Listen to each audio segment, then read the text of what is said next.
على إمام الأنبياء والمرسلين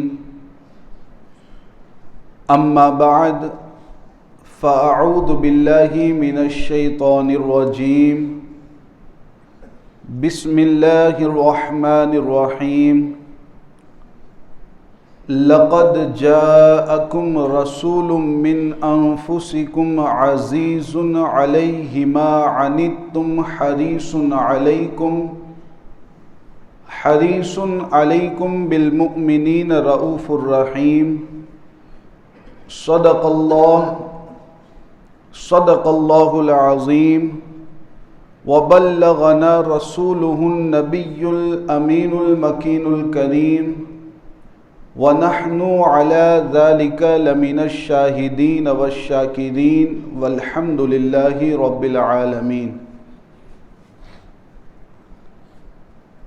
آئیے کچھ باتیں عرض کرنے سے پہلے حضور علیہ الصلاۃ والسلام کی بارگاہ بے کس پناہ میں ساتھ مل کر کے درود و سلام کا ہدیہ نچھاور کرے اور پڑھیں الصلاۃ والسلام علیک یا رسول اللہ، الصلاۃ والسلام علیک یا حبیب اللہ، الصلاۃ والسلام علیک یا نبی اللہ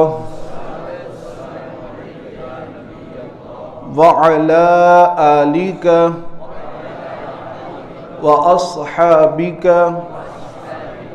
یا نور اللہ صلی اللہ تعالی علیہ وسلم۔ پیارے آقا علیہ الصلاۃ والتسلیم کے پیارے دیوانوں، اللہ تبارک و تعالی کا بے شمار فضل و احسان ہے کہ اللہ تبارک و تعالی نے نماز جمعہ کی ادائیگی کے لیے ہم تمامی حضرات کو یہاں پر جمع ہونے کی توفیق عطا فرمائی۔ آج کی محفل میں اور آج کی اس گفتگو میں آپ کے سامنے خاص طور سے دو باتیں عرض کرنے کی گزارش کروں گا، عرض کرنے کی کوشش کروں گا۔ دو باتیں خاص طور سے آپ کو اپنے ذہن میں بٹھا کر کے جانا گے۔ سب سے پہلی بات، حضور علیہ الصلاۃ والسلام کی پیدائش کی خوشی منانا اور حضور علیہ الصلاۃ والسلام کی آمد پر خوشیوں کا اظہار کرنا۔ آخر کیا یہ قرآن کریم کی آیتوں میں اس کا ذکر موجود ہے؟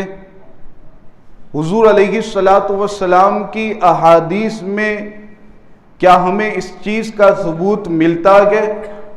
پہلی بات تو آپ کو یہ ذہن میں رکھنی ہے۔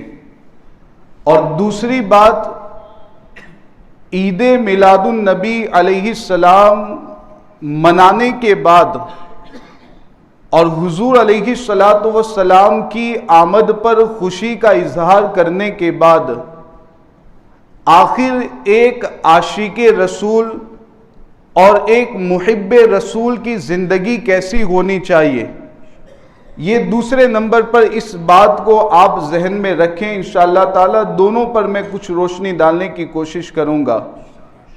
قرآن کریم کی جس آیت کی تلاوت کا میں نے شرف حاصل کیا، اللہ تبارک و تعالی اس آیت میں اپنے حبیب علیہ الصلاۃ والسلام کی آمد اور حضور علیہ الصلاۃ والسلام کی تشریف آوری کا ذکر کر رہا ہے۔ چنانچہ آیت کریمہ اس طریقے سے گئے، لَقَدْ جَاءَكُمْ رَسُولٌ مِّنْ أَنفُسِكُمْ۔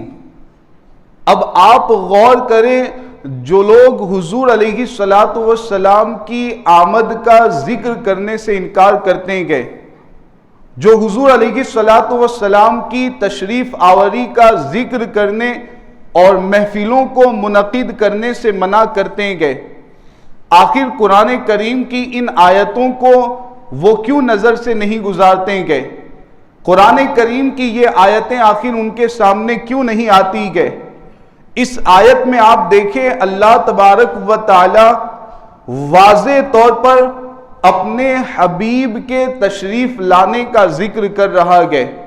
چنانچہ اللہ تبارک و تعالی نے ارشاد فرمایا لَقَدْ جَاءَكُمْ رَسُولٌ مِّنْ أَنفُسِكُمْ، یقیناً اے انسانوں تمہارے اندر تم ہی میں سے ایک رسول تشریف لائے۔ تو یہ رسول کی آمد کا ذکر کرنا، رسول علیہ السلام کی تشریف آوری کا ذکر کرنا، یہ تو قرآن سے ہمیں اس کا ثبوت حاصل ہوتا ہے۔ اللہ تبارک و تعالیٰ قرآن میں اس کا ذکر کر رہا ہے، اور ایک آیت نہیں ہے، کئی آیتوں میں اللہ تبارک و تعالیٰ نے اس چیز کو بیان فرمایا ہے۔ اب آپ اس آیت کا جو آگے والا حصہ ہے اس کو اچھی طریقے سے سماعت کریں۔ اللہ تبارک و تعالیٰ آگے ارشاد فرماتا ہے عزیز علیہ ما عنتم حریص علیکم بالمؤمنین رؤوف الرحیم۔ اس آیت میں اللہ تبارک و تعالیٰ نے اپنے حبیب کے 3 اوصاف بیان فرمائے گئے۔ اب یہاں پر اس چیز کو اچھی طریقے سے ذہن میں رکھیں کہ حضور علیہ السلام کی تعریف اللہ تبارک و تعالیٰ کر رہا ہے۔ حضور علیہ السلام کے اوصاف خالق کائنات بیان کر رہا ہے، اور حضور علیہ السلام کی تعریف و توصیف خود وہ ذات بیان کر رہی ہے جس نے حضور کو پیدا کیا ہے۔ اگر کوئی انسان حضور علیہ السلام کے اوصاف کو بیان کریں تو ہو سکتا ہے کہ کوئی انکار کر دے، لیکن اللہ تبارک و تعالی جس نے حضور علیہ السلام کو پیدا کیا، جس نے تمام کائنات کو پیدا کیا، وہی خالق کائنات حضور علیہ السلام کے اوصاف کو بیان کر رہا ہے۔ اب توجہ کے ساتھ سماعت کریں، اس لیے کہ یہ وہ اوصاف گئے جو حضور علیہ السلام کی سیرت میں نظر آتے ہیں۔ اللہ تبارک و تعالی ارشاد فرماتا ہے عزیز علیہ ما عنتم، اور یہ بھی ذہن میں رکھیں کہ یہ اوصاف خاص طور سے ہمارے اور آپ کے متعلق ہیں۔ اللہ کے رسول علیہ السلام کے اندر کیا صفت ہے؟ اللہ تعالیٰ فرماتا ہے کہ جب تم انسان تکلیف میں پڑتے ہو، جب تم انسانوں کو کوئی مصیبت پہنچتی ہے، تب جب تم انسانوں کو کوئی اذیت اور تکلیف لاحق ہوتی ہے تو تمہارے تکلیف میں پڑنے کی وجہ سے وہ رسول تکلیف میں پڑ جاتا ہے۔ اگر تمہیں کوئی پریشانی ہوتی ہے تو رسول اذیت محسوس کرتے ہوئے نظر آتے ہیں۔ تو یہ رسول کی شان ہے، رسول چاہتے یہ ہے، آخری نبی چاہتے یہ ہے کہ کسی انسان کو کوئی تکلیف نہ ہو، نہ دنیاوی معاملات میں کوئی تکلیف ہو، نہ آخرت کے معاملات کے اعتبار سے کوئی تکلیف ہو۔ تو رسول کی شان کیا ہے؟ پہلا وصف اللہ تبارک و تعالی نے بیان فرمایا عزیز علیہ ما عنتم، کہ تم انسانوں کا تکلیف میں پڑنا یہ رسول کو تکلیف دیتا ہے۔ دوسرے نمبر پر اللہ تبارک و تعالی حضور کی کیا صفت بیان کر رہا ہے؟ حریص علیکم، اللہ تعالیٰ فرماتا ہے کہ نبی کی شان یہ ہے کہ نبی ہمیشہ یہی چاہتا ہے کہ تمہارا بھلا ہو جائے، تمہاری بھلائی کے بارے میں نبی ہمیشہ سوچتے رہتے ہیں۔ نبی کی شان یہ ہے، چاہتے ہیں کہ ہر کوئی ایمان لائے تاکہ کوئی بھی آخرت میں عذاب میں مبتلا نہ ہو، ہر کوئی ایمان لا کر کے ایمان کے دائرے میں داخل ہو جائے تاکہ کسی کو بھی جہنم کی آگ میں جلنا نہ پڑے۔ تو رسول کی شان یہ ہے۔ دوسرا وصف اللہ تعالیٰ نے بیان فرمایا حریص علیکم، یہ رسول ہمیشہ تمہارے لیے بھلائی ہی سوچتے ہیں اور بھلائی ہی کا ارادہ رکھتے ہیں۔ اور تیسری شان خاص طور سے مومنین کے حوالے سے گئے، تیسرا وصف خاص طور سے مومنین کے بارے میں گئے۔ اللہ تبارک و تعالیٰ فرماتا ہے بالمؤمنین رؤوف الرحیم، ویسے تو رسول تمام لوگوں کے لیے رحمت گئے، رحمت للعالمین بن کر کے تشریف لائے گئے، لیکن خاص طور سے مومنین پر یہ رسول بہت زیادہ مہربانی کرنے والے ہیں۔ یہ اوصاف خالق کائنات بیان کر رہا ہے۔ اور یہاں پر ایک عقیدے کی بات میں آپ کے سامنے پیش کر دوں۔ جو لوگ یہ کہتے ہیں کہ اگر رسول کے لیے علم غیب مانا جائے تو یہ شرک ہو جائے گا، اس لیے کہ اللہ تعالیٰ کو بھی علم غیب ہے۔ آپ غور تو کریں کہ اللہ تبارک و تعالیٰ نے قرآن میں حضور کے کیسے اوصاف بیان کیے گئے۔ اللہ تبارک و تعالیٰ نے خود قرآن میں اپنے لیے بھی رؤوف الرحیم کے صفت بیان کی گئے۔ اللہ تعالیٰ نے اپنے لیے بھی رؤوف ہونے کا وصف بیان کیا گئے، رحیم ہونے کی صفت اللہ تعالیٰ نے اپنے لیے قرآن میں بیان کی گئے، اور وہی دونوں اوصاف اللہ تعالیٰ حضور کے بارے میں بھی بیان کر رہا ہے۔ اگر کوئی انسان حضور کو رؤوف الرحیم کہتا تو کوئی انسان ہو سکتا ہے کہ اسے کفر اور شرک قرار دیتا، لیکن اللہ تعالیٰ کی شان دیکھیں کہ اللہ تبارک و تعالیٰ نے اپنے حبیب کے بارے میں بھی وہی اوصاف ذکر فرمائے گئے جو اپنے لیے اللہ تعالیٰ ذکر فرماتا ہے۔ یہ الگ بات ہے کہ اللہ تعالیٰ مہربان ہے ذاتی طور پر، اللہ تعالیٰ رحیم ہے ذاتی طور پر، اور حضور علیہ السلام جو مہربان ہے وہ اللہ تعالیٰ کی عطا سے گئے، حضور رحیم ہے اللہ تبارک و تعالیٰ کی عطا سے۔ تو پتہ چلا کہ حضور علیہ السلام کی آمد کا ذکر کرنا یہ خود قرآن کریم سے ثابت ہوتا ہے۔ اب آئیے ایک حدیث پاک میں آپ کے سامنے پیش کروں۔ اللہ کے رسول علیہ السلام کے صحابہ نے حضور علیہ السلام سے سوال کیا، یا رسول اللہ صلی اللہ تعالیٰ علیہ وسلم، آخر آپ پیر کے دن روزہ کیوں رکھتے ہیں؟ منڈے کو روزہ کیوں رکھتے ہیں؟ اس کی وجہ کیا ہے؟ ہر ہفتے آپ پیر کو روزہ رکھا کرتے ہیں۔ اب آپ حضور علیہ السلام کے جواب کو سماعت کریں۔ صحیح مسلم شریف کی یہ حدیث پاک میں آپ کے سامنے پیش کر رہا ہوں۔ اللہ کے رسول علیہ السلام نے جواب دیا، پیر کے دن روزہ کیوں رکھتے ہیں؟ حضور علیہ السلام نے جواب دیا، فیہ ولدت وانزل علی۔ حضور علیہ السلام نے فرمایا کہ پیر کے دن روزہ میں اس لیے رکھتا ہوں کہ پیر ہی کے دن میری ولادت ہوئی ہے اور پیر ہی کے دن مجھ پر وحی نازل ہوئی ہے۔ تو آپ غور تو کریں، حضور علیہ السلام اپنی ولادت کے شکرانے کے طور پر، اللہ تعالیٰ کی نعمت کا شکر ادا کرنے کے طور پر اگر روزہ رکھتے گئے تو وہی چیز ہم بھی تو کرتے گئے۔ حضور علیہ السلام جیسی نعمت جو تمام دنیا کی نعمتوں میں سب سے بڑی نعمت ہے، اس نعمت کے ملنے پر ہم خوشی کا اظہار کرتے گئے، شکریہ ادا کرتے گئے، اللہ تعالیٰ کی نعمت کا شکر ادا کرنے کے طور پر محفلوں کا انعقاد کرتے گئے۔ عزیزان ملت اسلامیہ، تو یہ دو باتیں آپ کو ذہن میں رکھنی ہے۔ اور بھی بہت ساری آیات اور احادیث ہیں جن سے حضور علیہ السلام کی آمد کا ذکر کرنا، حضور علیہ السلام کی تشریف آوری کا ذکر کرنا، اس کا ثبوت حاصل ہوتا ہے۔ لیکن وقت مختصر ہونے کی وجہ سے یہ دو باتوں پر میں اپنی اس بات کو ختم کرتا ہوں۔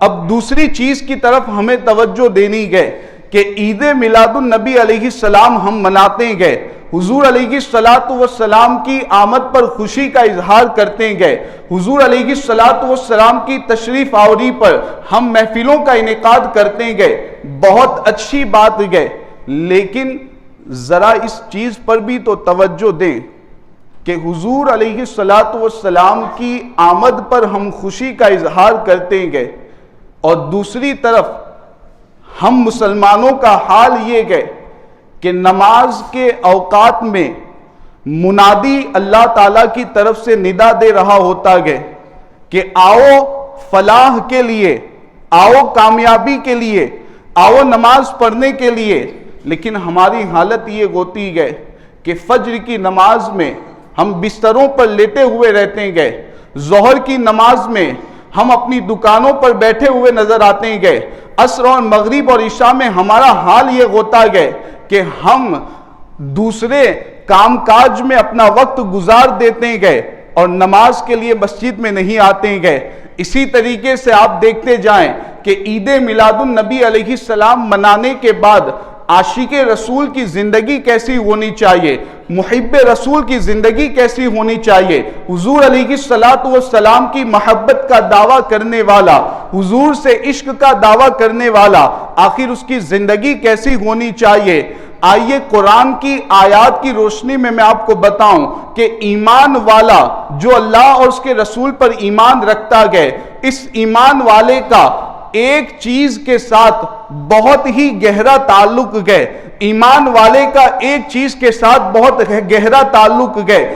وہ چیز کیا گئے؟ قرآن کی آیتوں کی روشنی میں آپ کے سامنے پیش کرتا ہوں۔ اللہ تبارک و تعالیٰ نے قرآن میں ارشاد فرمایا وَالْعَصْرِ اِنَّ الْإِنسَانَ لَفِي خُسْرٍ، اللہ تعالیٰ فرماتا کہ زمانے کی قسم، بے شک انسان نقصان میں گئے، گھاٹے میں گئے، خسارے میں گئے۔ یہ تمام انسانوں کے بارے میں اللہ تعالیٰ کی گفتگو ہے۔ جتنے بھی انسان حضرت آدم سے لے کر کے آخری قیامت تک آنے والے ہیں، ان تمام انسانوں کے بارے میں اللہ فرماتا ہے کہ تمام انسان جو دنیا میں آئے گئے وہ تمام نقصان اور گھاٹے میں گئے، وہ تمام خسارے میں گئے۔ لیکن اس کے بعد اللہ تبارک و تعالیٰ کا کلام سماعت کریں۔ اللہ تبارک و تعالیٰ اس کے بعد یہ ذکر فرماتا گئے کہ ہاں بعض انسان ایسے گئے جو دنیا میں رہتے ہوئے بھی نقصان میں نہیں گئے، جو دنیا میں رہتے ہوئے بھی خسارے میں نہیں گئے، بلکہ دنیا کی زندگی وہ گزار جاتے گئے اور دنیا میں بھی فائدے مند رہتے گئے، آخرت میں بھی وہ فائدے میں رہیں گے۔ آخر ایسے انسان کون گئے؟ اللہ تعالیٰ نے اس کا ذکر قرآن مجید میں فرمایا إِلَّا الَّذِينَ آمَنُوا وَعَمِلُوا الصَّالِحَاتِ وَتَوَاصَوْا بِالْحَقِّ وَتَوَاصَوْا بِالصَّبْرِ۔ آخر انسان گھاٹے اور نقصان میں گئے، لیکن وہ کون انسان گئے جو دنیا میں رہتے ہوئے بھی خسارے میں نہیں گئے؟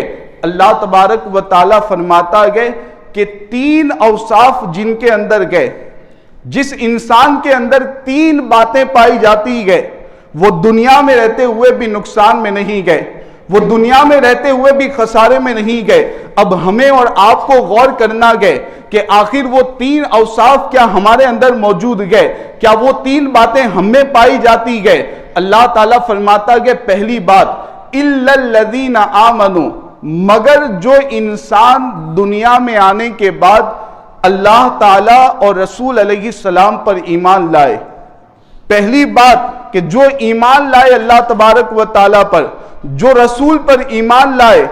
دوسری بات وَعَمِلُوا الصَّالِحَاتِ، اور جنہوں نے ایمان لانے کے بعد نیک اعمال کیے، جنہوں نے ایمان لانے کے بعد اعمال حسنہ کیے، جنہوں نے ایمان لانے کے بعد اچھے کام کیے۔ اور تیسری چیز وَتَوَاصَوْا بِالْحَقِّ وَتَوَاصَوْا بِالصَّبْرِ، کہ جنہوں نے اچھے اعمال خود بھی کیے اور اپنے آس پاس میں جو تھے اگل بغل کے لوگوں کو بھی انہوں نے حق اور صبر کی وصیت کی، انہوں نے حق اور صبر پر عمل کرنے کا دوسرے لوگوں کو بھی حکم دیا۔ تو یہ تین اوصاف جن کے اندر پائے جاتے ہیں، ایمان والے، نیک اعمال کرنے والے اور دوسرے لوگوں کو نیکی کی ترغیب دلانے والے، دوسرے لوگوں کو نیکی کی دعوت دلانے والے، یہ تین اوصاف جن انسانوں میں پائے جاتے ہیں، اللہ تبارک و تعالیٰ فرماتا ہے کہ وہ انسان دنیا میں رہتے ہوئے بھی نقصان میں نہیں گئے، دنیا میں رہتے ہوئے بھی خسارے میں نہیں ہے، دنیا میں رہتے ہوئے بھی گھاٹے میں نہیں ہے، بلکہ ان کو دنیا میں بھی فائدہ حاصل ہونے والا ہے اور آخرت میں بھی وہ فائدے مند رہیں گے۔ عزیزان ملت اسلامیہ، آپ غور کرتے جائیں کہ ایمان والے اور نیک اعمال کرنے والے، ان دونوں کا کتنا گہرا تعلق ہے، ان دونوں کے درمیان کتنا گہرا ربط اور ضبط پایا جاتا ہے۔ آپ دیکھتے جائے قرآن کی دیگر آیتیں میں آپ کے سامنے پیش کرتا ہوں۔ ایک مقام پر اللہ تعالیٰ فرماتا ہے وَبَشِّرِ الَّذِينَ آمَنُوا وَعَمِلُوا الصَّالِحَاتِ أَنَّ لَهُمْ جَنَّاتٍ، اللہ فرماتا ہے کہ ان لوگوں کو خوشخبری سنا دو جو ایمان لائے اور ایمان لانے کے بعد نیک اعمال کیے، ان کے لیے جنات گئے، ان کے لیے باغات گئے۔ ایک دوسرے مقام پر اللہ تعالیٰ فرماتا ہے إِنَّ الَّذِينَ آمَنُوا وَعَمِلُوا الصَّالِحَاتِ اولئک اصحاب الجنہ، کہ جو لوگ ایمان لائے اور ایمان لانے کے بعد جنہوں نے نیک اعمال کیے ان کے لیے آخرت میں جنت کے باغات گئے، وہ جنتی گئے۔ اللہ تبارک و تعالیٰ نے قرآن کریم میں متعدد مقامات پر ایمان والوں کا جہاں ذکر کیا وہاں پر نیک اعمال والوں کا بھی ذکر کیا گئے۔ تو ہمیں اور آپ کو سوچنا گئے کہ آخر ہم ایمان لے آئیں گے، آخر ہم اللہ تبارک و تعالیٰ پر اور رسول پر ایمان لے آئے۔ اب ایمان کے بعد جو دوسری چیز ضروری ہے نیک اعمال کرنا، اور نیک اعمال کا مطلب کیا ہے؟ نیک اعمال کا مطلب یہ ہے کہ آپ 5 وقت کی نماز پابندی سے ادا کریں۔ نیک اعمال کا مطلب یہ ہے کہ جن پر زکوٰۃ دینا ضروری ہے وہ زکوٰۃ ادا کرے، جن پر صدقات و خیرات کرنا ضروری ہے وہ صدقات و خیرات کرے۔ نیک اعمال کا مطلب یہ ہے کہ ہر طرح کے گناہ سے اپنے آپ کو بچائے۔ اگر کاروبار کرتے گئے تو سود سے، رشوت سے، جھوٹ بولنے سے اپنے آپ کو دور رکھیں، سچ کا دامن ہمیشہ اپنے ساتھ رکھیں، سچ کا دامن تھامے رکھیں، ہر طرح کے گناہ سے اپنے آپ کو دور رکھتے ہوئے نیک اعمال کرتے ہوئے زندگی گزارے۔ یہ ایمان لانے کے بعد دوسری چیز ضروری ہے۔ اسی لیے اللہ کے رسول علیہ السلام نے ہم ایمان والوں کے سامنے اس چیز کو بھی واضح کیا۔ حضور علیہ السلام کی حدیث آپ سماعت کریں، بالکل توجہ کے ساتھ سنیں، اس لیے کہ ہمیں اور آپ کو جب قبر میں پہنچنا گئے، اور اس میں کوئی شک نہیں گئے، ہر انسان کو قبر میں پہنچنا گئے۔ اب جب انسان قبر میں جاتا گئے، آپ غور سے سنیں، اللہ کے رسول علیہ السلام ہماری زندگی کا ماحصل بیان کر رہے ہیں، انسان کی زندگی کا نتیجہ حضور علیہ السلام بیان کر رہے ہیں کہ جب انسان قبر میں جاتا گئے تو قبر تک جب پہنچتا گئے لوگ اسے قبر تک لے جاتے گئے۔ حضور کے ارشاد کا مفہوم ہے کہ 3 چیزیں انسان کے ساتھ ساتھ رہتی ہیں۔ بہت توجہ دے کر کے اس بات کو سماعت کریں، اس لیے کہ ہماری زندگی کا ماحصل قبر میں آپ جانتے کہ چاہے امیر ہو یا غریب ہو، نہ اس کے پاس 1 روپیہ ہوگا، نہ بچھانے کے لیے بستر ہوگا، مٹی پر اسے سونا رہے گا۔ ایسی حالت میں حضور علیہ السلام فرماتے گئے کہ جب انسان قبر میں پہنچتا گئے تو جب تک قبر تک پہنچایا اس کو جاتا گئے تو 3 چیزیں انسان کے ساتھ رہتی گئے۔ 2 چیزیں ایسی گئے کہ جب اسے قبر کے اندر اتارا جاتا گئے وہ 2 چیزیں قبر سے واپس چلی آتی گئے، قبرستان سے واپس چلی آتی گئے، انسان کو قبر کے اندر اکیلے چھوڑ دیتی گئے۔ اور ایک چیز ایسی گئے کہ وہ انسان کے ساتھ ساتھ قبر میں جاتی گئے، انسان کے ساتھ ساتھ قبر میں داخل ہوتی گئے۔ اب بہت اہم بات گئے، آخر وہ 2 چیزیں کون سی گئے؟ وہ ایک چیز کون سی گئے؟ اللہ کے رسول علیہ السلام فرماتے گئے کہ وہ 2 چیزیں جو انسان کو اکیلے چھوڑ کر واپس چلی آتی گئے، جو انسان کے ساتھ قبر میں نہیں جاتی گئے، وہ 2 چیزیں کیا گئے؟ نمبر 1 انسان کا مال، نمبر 2 انسان کی اولاد۔ یہ 2 چیزیں انسان کو قبر میں اکیلے چھوڑ کر کے چلی آتی گئے۔ اور وہ ایک چیز کیا گئے جو انسان کے ساتھ ساتھ قبر میں داخل ہوتی گئے، جو انسان کے ساتھ ساتھ قبر میں جاتی گئے، جو مٹی کے نیچے انسان کے ساتھ رہتی گئے۔ حضور فرماتے ہیں کہ وہ ایک چیز گئے انسان کے اعمال، دنیاوی زندگی کے جو اعمال گئے وہ انسان کے ساتھ ساتھ قبر میں داخل ہوں گے۔ اب اگر اعمال اچھے گئے، 5 وقت کی نماز پابندی سے ادا کی ہوگی، زکوٰۃ اور صدقات واجبات کو ادا کیا ہوگا، نیک اعمال کرتے ہوئے زندگی کو گزارا ہوگا، مسلمانوں کو تکلیف پہنچانے سے اپنے آپ کو بچایا ہوگا، سود، غیبت اور رشوت جیسے گناہ سے اپنے آپ کو دور رکھا ہوگا، نیک اعمال کرتے ہوئے زندگی گزاری ہوگی، تو وہ نیک اعمال قبر میں ساتھ آئیں گے اور وہ نیک اعمال جنت کا آرام آپ تک پہنچائیں گے۔ اور اگر برے اعمال کرتے ہوئے اپنی زندگی کو گزارا ہوگا، برے اعمال میں اپنی زندگی کو گزارا ہوگا، اپنے شب و روز کو اللہ تعالیٰ کی نافرمانیوں میں گزارا ہوگا، تو وہی برے اعمال قبر میں عذاب کا سبب بنیں گے۔ تو یاد رکھیں یہ زندگی کا ماحصل اللہ کے رسول علیہ السلام نے بیان کیا۔ تو مال ضرور کمائیں لیکن جائز طریقے پر کمائیں، اولاد سے محبت کریں لیکن شریعت کے حدود میں رہتے ہوئے محبت کریں، اور نیک اعمال کی فکر کرتے رہیں، قبر و آخرت کی تیاری کی فکر کرتے رہیں۔ اب آئیے اسی پر اپنی گفتگو کو ختم کرتا ہوں۔ امید ہے کہ دونوں باتیں آپ اچھی طریقے سے ذہن میں رکھیں گے، اور دوسری بات جو خاص طور سے آپ کو ذہن میں رکھنی گئے اور اپنی عملی زندگی میں اس کو لانا گئے، اس پر بھی آپ توجہ دیں گے۔ ایک آخری بات، مسئلہ جو خاص طور سے مسائل کے پروگرام میں پوچھا جاتا ہے اور مجھے گزارش کی گئی ہے کہ جمعہ میں اس کی وضاحت کر دی جائے، تو یہ مسئلہ خاص طور سے ذہن میں رکھیں کہ جب جماعت کھڑی ہوتی ہے اور صفیں لگائی جاتی ہے تو بتایا گیا کہ بعض لوگوں کا طریقہ پیچھے یہ رہتا ہے کہ ابھی آگے صف مکمل نہیں ہوئی ہے، ابھی جگہ خالی ہے کہ اس سے پہلے پیچھے وہ صف لگانا شروع کر دیتے ہیں۔ یہ جمعہ کی نماز میں خاص طور سے ایسا ہوتا ہے۔ تو جتنے بھی حضرات پیچھے ایسا کرتے ہیں گزارش کروں گا کہ اس عمل سے بچیں، اس لیے کہ آگے صف میں جگہ ہوتے ہوئے پیچھے صف لگانا یہ ناجائز ہے، اور اللہ کے رسول علیہ السلام نے سخت وعید اس کے حوالے سے ارشاد فرمائی گئے۔ تو یہ ذہن میں رکھیں، آگے کی صف مکمل کریں اور جلدی سے مکمل کریں تاکہ آپ جتنا جلدی ہو سکے امام کے ساتھ نماز میں جماعت میں شامل ہو سکے۔ تو آگے کی صف مکمل کریں، اسی کے بعد پیچھے صف لگائیں۔ اور ایک گزارش یہ بھی ہے کہ اس طرح کے جو ضروری مسائل ہیں ہمیں جاننے کا موقع نہیں مل پاتا ہے، اس اسلامی کی طرف سے یہ اہتمام ہوتا ہے کہ مہینے میں 1 یا 2 مرتبہ اتوار کو اس طرح کی محفل منعقد کی جاتی ہے جس میں ضروری مسائل اور ضروری باتیں بیان کی جاتی ہے۔ تو آپ حضرات سے گزارش ہے کہ ان محفلوں میں بھی شریک ہونے کی کوشش کریں تاکہ ضروری اور بنیادی مسائل آپ کو معلوم ہو اور ان کے مطابق آپ عمل کر سکیں۔ اللہ تبارک و تعالی ہم سب کو کہنے سننے سے زیادہ عمل کی توفیق عطا فرمائے۔ ان مبارک دنوں کے صدقے میں اللہ تبارک و تعالی ہم سب کی بے حساب مغفرت و بخشش فرمائے، نیک اعمال کرتے ہوئے گناہوں سے دور ہو کر زندگی گزارنے کی توفیق عطا فرمائے۔